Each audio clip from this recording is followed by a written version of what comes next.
Welcome students. आपण Herbert Simon बद्दल काही गोष्टी ऑलरेडी पाहिलेल्या या आधीच्या लेक्चर्समध्ये. तुम्ही जर ते लेक्चर्स पाहत नसतील तर तुम्ही ते लेक्चर्स पाहून घ्या, त्यावेळेस तुम्हाला हळूहळू गोष्टी कळतील. आपली एक पूर्ण सिरीज चालू आहे. ओके, ॲडमिनिस्ट्रेटिव्ह थिंकरची आपण सिरीज घेतलेली आहे. बरेचसे आपण थिंकर्स ऑलरेडी कव्हर केलेले आहेत. हर्बर्ट सायमनचे ऑलरेडी आपले 2 लेक्चर झालेले आहेत, ज्यामध्ये हर्बर्ट सायमनचे जे कोणकोणते थेरीज आहेत, जे कोणते तत्वे आहेत त्याबद्दल आपण माहिती घेतलेली आहे. हर्बर्ट सायमनचे आपण कोणत्या थेरीबद्दल बोलत आहे? निर्णय घेण्याचा सिद्धांत. कारण हर्बर्ट सायमननुसार प्रशासनामध्ये सर्वात महत्त्वाची गोष्ट कोणती असेल तर निर्णय घेणे, आणि ते निर्णय कसे घेतले पाहिजे, कशा प्रकारे घेतले जातात त्याची माहिती ऑलरेडी याच्या आधीच्या लेक्चर्समध्ये आपण पाहिलेली आहे. थोडी अजून माहिती आपण हर्बर्ट सायमन बद्दल अजून घेणार आहे या लेक्चर्समध्ये. ओके, तर हर्बर्ट सायमन पहा, ऑलरेडी काही माहिती आपण पाहिलेली आणि थोडीफार माहिती आता आपण घेणार आहे. हे आपलं लास्ट लेक्चर आहे हर्बर्ट सायमनचं.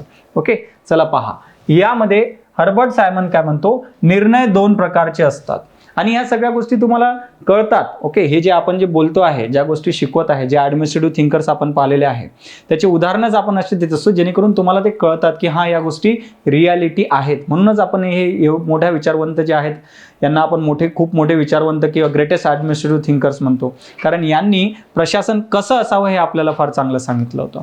यामध्ये हर्बर्ट सायमन सुद्धा सांगतो पहा एक महत्त्वाची गोष्ट, की निर्णय कोणकोणत्या प्रकारचे असू शकतात. 2 प्रकारचे निर्णय असू शकतात. एक असतात जे नियोजित निर्णय असतात, दुसरे असतात अनियोजित निर्णय. नियोजित निर्णय म्हणजे ज्याला प्लॅन डिसिजन म्हटलेलं आहे, अनियोजित निर्णय म्हणजे अनप्लॅन डिसिजन. आता प्लॅन डिसिजन त्याच्या नावावरूनच तुम्ही समजू शकतात की सगळे निर्णय जे असतात ते प्रॉपर प्लॅनिंगने केलेले असतात. आता हे प्लॅन निर्णय कसे असू शकतात? हे नॉर्मली लोअर लेवलला असतात, कारण ज्या ठिकाणी एकच काम तुम्ही नेहमी करत असतात त्या ठिकाणी तुमचे निर्णय हे नियोजित असू शकतात. बरोबर, ज्या ठिकाणी तुमचं रोज काहीतरी नवीन होत असते त्या ठिकाणी तुम्ही रोज एकसारखे नियोजन कसं करू शकतात? निर्णयांचं नाही करू शकत. त्यामुळे नॉर्मली तुम्ही पहा, जे कोणत्याही ऑर्गनायझेशनमध्ये असो, प्रायव्हेट असो, गव्हर्नमेंट, कसली ऑर्गनायझेशन, जे खालच्या लेवलला काम करतात त्यांचे निर्णय फार नियोजित असतात.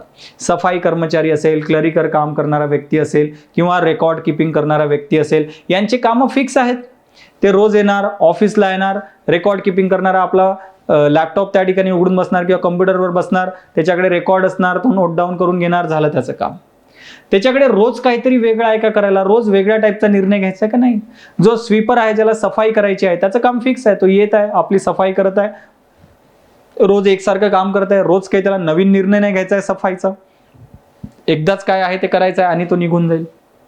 ओके, अशा नियोजित निर्णयांना ट्रेनिंग सुद्धा काय फार थोडीशी ट्रेनिंग असते आणि ते कामामध्येच या गोष्टी शिकून घेतात 2-4 दिवस केलं की. परंतु अनियोजित निर्णयाची गोष्ट वेगळी असते, जे नॉर्मली जे हायर लेवलला काम करणारे लोक असतात, जसे की क्लास 1 आणि किंवा क्लास 2चे जे ऑफिसर्स आहेत, हे ऑफिसर्स कसे असतात? त्यांच्याकडे रोज काहीतरी नवीन येतात, रोज काहीतरी चॅलेंजेस येतात आणि रोज त्या चॅलेंजला डील करायला त्यांना रोज नवीन प्रकारचे निर्णय घ्यावे लागतात. ओके, जसं की तुम्ही समजा जर तहसीलदार असाल, डेप्युटी कलेक्टर किंवा कलेक्टर असाल, रोज नवीन काहीतरी होणार, नवीन लोक येणार, नवीन आपले प्रॉब्लेम्स घेऊन येणार, नवीन समस्या काहीतरी येणार, नवीन काहीतरी वरून गव्हर्नमेंटची पॉलिसी येणार, त्याच्या इम्प्लिमेंटेशनचे नवीन नियम येणार आणि तुमचे निर्णय रोज वेगवेगळे असणार, कारण फिक्स नाहीये. रोज काहीतरी नवीन होत राहते तुमच्यासोबत, कारण तुम्ही वरच्या लेवलचे निर्णय घेणारे आहेत. खालचे तुमचं असं फिक्स नाहीये, आलो बसलो 4 साईन केल्या घरी केला, असं नाहीये. तुम्ही ऑफिसमध्ये आल्यानंतर नवीन काहीतरी तुमच्या समोर समस्या येणार आहे आणि त्याला तुम्हाला सोल्युशन्स द्यावं लागणार आहे. त्यामुळे या ठिकाणी ट्रेनिंग तुम्हाला 1-2 दिवसाची ट्रेनिंग किंवा काम करता करता ट्रेनिंग होत नाही, तुम्हाला स्पेशल ट्रेनिंग दिल्या जाते की असे अनियोजित निर्णय कसे घेतले पाहिजे. तुम्ही पहा, क्लास 1चे ऑफिसर झाल्यानंतर तुमची ट्रेनिंग किती चांगली असते. तेच जर तुम्ही क्लास 4ची ट्रेनिंग पाहिली तर तुम्हाला लक्षात येईल 15 दिवसांची ट्रेनिंग असते आणि तुम्ही क्लास 1 झाले की तुमची ट्रेनिंग चालते 1.5-2 वर्ष. का असं चालत असेल? कारण तुम्हाला अनियोजित निर्णय घ्यायचे आहेत समोर जाऊन. ओके, मग तुम्हाला हायर लेवलला रोज काहीतरी नवीन चॅलेंज येणार, रोज वेगळे निर्णय घ्यावे लागणार आणि ती तुमची क्षमता पाहिजे. अशा प्रकारचे निर्णय हे प्लॅन किंवा अनप्लॅन निर्णय लक्षात ठेवायचे, नियोजित निर्णय आणि अनियोजित निर्णय. ओके, असं तो सांगतो. त्यानंतर सायमन अजून एक चांगली गोष्ट सांगतो. सायमन म्हणतो निर्णय घेण्यासाठी आपण मॅथमॅटिकल मॉडेल वापरले पाहिजे, कारण मॅथमॅटिकल मॉडेल निर्णय घेण्यामध्ये फार चांगले असतात. त्यामध्ये तुम्ही संशोधन करा, ठीक आहे, तुम्ही डेटा प्रोसेसिंगची टेक्नॉलॉजी वापरा, तुम्ही संगणक वापरा, ओके, तुम्ही सिस्टम ॲनालिसिसच्या टेक्नॉलॉजी वेगवेगळ्या वापरा, गणितीय साधनांचा वापर करा, स्टॅटिस्टिक्सचे फॉर्म्युले वापरा. म्हणजे त्या बेसिसवर, मॅथमॅटिकलच्या बेसिसवर निर्णय घेतले तर चांगल्या प्रकारचे निर्णय येऊ शकतात. परंतु यामध्ये प्रॉब्लेम काय आहे, ज्या ठिकाणी फक्त तथ्य किंवा आकड्यांच्या बेसिसवर निर्णय घ्यायचे असतात त्याच ठिकाणी मॅथमॅटिकल मॉडेल चालू शकते. ज्या ठिकाणी व्हॅल्यू, मूल्यांच्या बेसिसवर निर्णय घ्यायचे असतात त्या ठिकाणी मॅथमॅटिकल चालत नाही, कारण हे जे मॉडेल आहेत मॅथमॅटिकल मॉडेल यांच्यामध्ये मूल्ये नसतात. त्यामुळे मूल्ये जिथे आवश्यक आहेत त्या ठिकाणी हे नाही चालणार. जसं गरिबी, दारिद्र्य रेषाच्या खालच्या लोकांच्या विकासासाठी काम करायचं असेल तर त्या ठिकाणी तुम्हाला डेटापेक्षा व्हॅल्यूज जास्त इम्पॉर्टंट आहे. ते तुम्हाला सेन्सिटिव्हिटी असणे आवश्यक आहे त्या लोकांबद्दल, त्यावेळेस तुम्ही तिथे चांगलं काम करू शकता. परंतु मला जर बजेट बनवायचं असेल तर बजेट बनवताना मोस्टली मी मॅथमॅटिकल मॉडेलवर डिपेंड असू शकतो. किंवा इकॉनॉमिक पॉलिसी बनवायची असेल, इन्फ्लेशनच्या रिलेटेड मला पॉलिसी बनवायची असेल महागाईची, तर मी मग मॅथमॅटिकल मॉडेल वापरू शकतो. परंतु पहा, बऱ्याच किती वर्षाआधी आपल्याला सायमन सांगतो की मॅथमॅटिकल मॉडेल वापरा, आज सुद्धा आपण वापरतो. जे मॅनेजमेंट इन्फॉर्मेशन सिस्टम जी असते त्याच्यामध्ये माहितीच्या आधारावर निर्णय घेतले जातात. हे सायमनमुळे ह्या गोष्टी आपण अशा गोष्टी आज करत आहोत. ठीक आहे, आज प्रत्येक ठिकाणी पहा तुम्ही कशी टेक्नॉलॉजी, कम्प्युटर वापरला जाते, स्टॅटिस्टिक्स वापरले जाते, त्याचं महत्त्व दिवसेंदिवस वाढत आहे.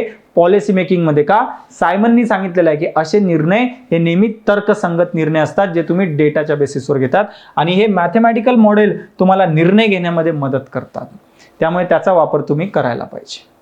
ठीक आहे, या गोष्टी सांगतो. सायमनच्या एवढ्या चांगल्या गोष्टी आपण पाहिलेल्या आहेत, त्याच्या आधीच्या 2 लेक्चरमध्ये सुद्धा आपण पाहिलेत. परंतु ऑफकोर्स त्यावर टीका भरपूर होते सायमनवर. कारण सायमन जो आहे, सायमन बेसिकली जास्त महत्व कशावर देतो, रॅशनॅलिटीवर तो जास्त महत्व देतो, तार्किकतेवर जास्त फरक देतो, लॉजिकल किंवा तर्कसंगतेवर तो मूल्ये वगळतो निर्णयांमधून. हालाकी तो सांगतो नंतर की बाबा बाउंडेड रॅशनॅलिटी असते. ओके, तुमची जे तार्किकता आहे ते पूर्णपणे नाही, ते बंधनकारक तार्किकता आहे, बाउंडेड रॅशनॅलिटी आहे. परंतु तरी तो सांगतो बाउंडेड रॅशनॅलिटी असेल तरी तो म्हणतो तरी तार्किकतेवर किंवा तर्कसंगतेवर चालवणारे निर्णय बेस्ट असतात. त्यामुळे मूल्य निर्णयातून वगळणे हे त्याच्यावर खूप टीका केली जाते. मूल्यांना तो तेवढं महत्व देत नाही. तो म्हणतो जर मूल्यांवर तुम्ही निर्णय घेत असाल तर ते तर्कसंगत निर्णय असूच शकत नाही, जे की रॉंग आहे. तुम्हाला भारतासारख्या देशामध्ये मूल्यांच्या बेसिसवर निर्णय घ्यावे लागतात. सेन्सिटिव्हिटी असावी लागते तुम्हाला, तेव्हाच तुमचे निर्णय चांगले असू शकतात.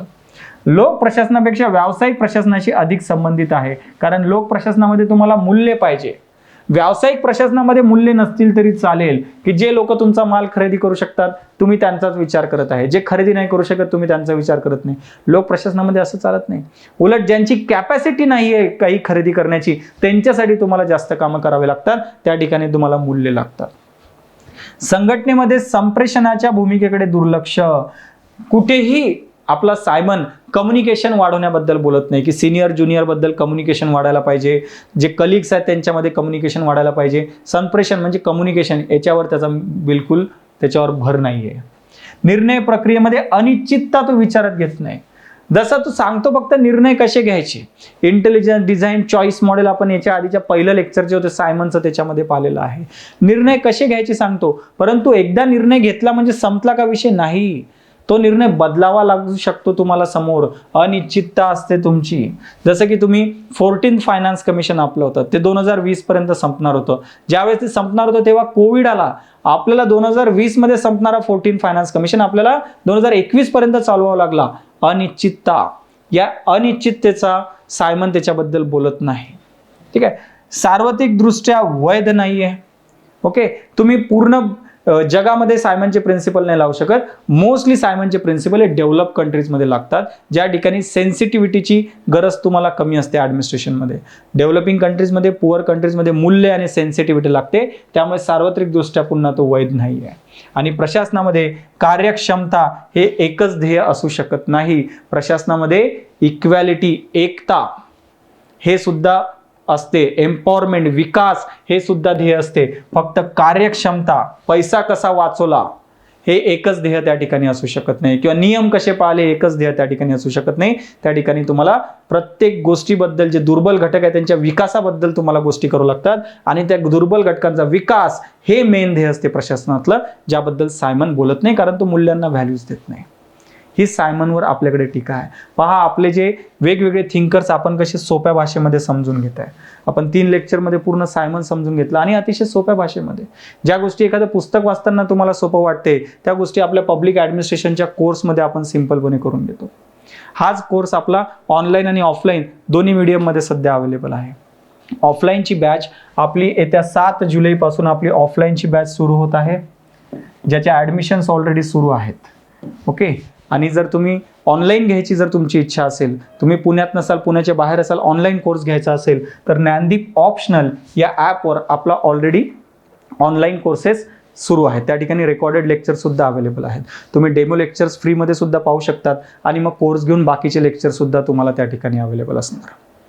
ठीक आहे. तर अशा सोप्या भाषेमध्ये आपण सगळा जो पूर्ण सिलेबस आहे, पूर्ण सिलेबस इथे कव्हर करून घेतो. तुम्हाला जर काही कोर्स घेताना प्रॉब्लेम आला किंवा अभ्यास करताना काही प्रॉब्लेम आला तर त्या ठिकाणी तुम्ही मला कॉन्टॅक्ट करू शकतात. माझा नंबर सुद्धा इथे आहे 940 542 546 आणि 1.